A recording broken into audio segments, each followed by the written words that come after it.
Cauliflower curry కోసం first పోపు గింజలు వేసేసుకోండి. దాంట్లోకి తర్వాత పచ్చిమిర్చి, ఆనియన్స్, కొత్తిమీర, టమాటా, కాలీఫ్లవర్ అన్నీ కట్ చేసి పెట్టుకోండి.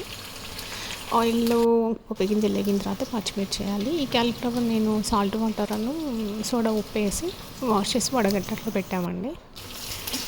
మంచిగా ఇది వేగిన తర్వాత ఉల్లిపాయలు కూడా వేసేసేయండి. దాంట్లో పసుపు, కారం ఆల్రెడీ మనకి పచ్చిమిర్చి ఉంది కాబట్టి అదే సరిపోతుంది. టమాటాలు వేసేసి దోరగా వేయించండి. బాగా ఉడికేందుకు దాని మీద ప్లేట్ పెట్టేసి ఉంచండి. కూరని మాత్రం అటు ఇటు కదుపుతూ ఉండండి, లేదంటే మాడిపోతుందండి. నేను జనరల్గా ఆయిల్ చాలా తక్కువ వేస్తాను, సిమ్లో పెట్టి ఉడికిస్తాను ఎప్పుడైనా కూడా. నా కూరల్లో ఉప్పు కారం కూడా బాగా తక్కువ ఉంటుంది.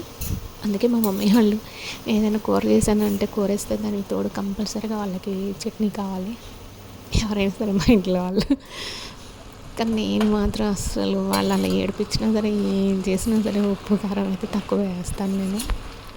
అదే హెల్త్కి మంచిది అనిపిస్తుంది.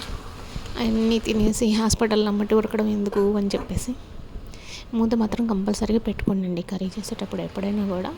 ఎందుకంటే సిమ్లో ఉడికించి ఆయిల్ తక్కువ వేసేటప్పుడు మనం మూత పెడితే ఏమవుతుంది అని అంటే నీట్గా ఉడుకుతుంది, అడుగంటకుండా మంచిగా మగ్గుతుంది కూడా కూర. చూసారా ఎంత కలర్ఫుల్గా ఉందో మన కాలీఫ్లవర్ కర్రీ.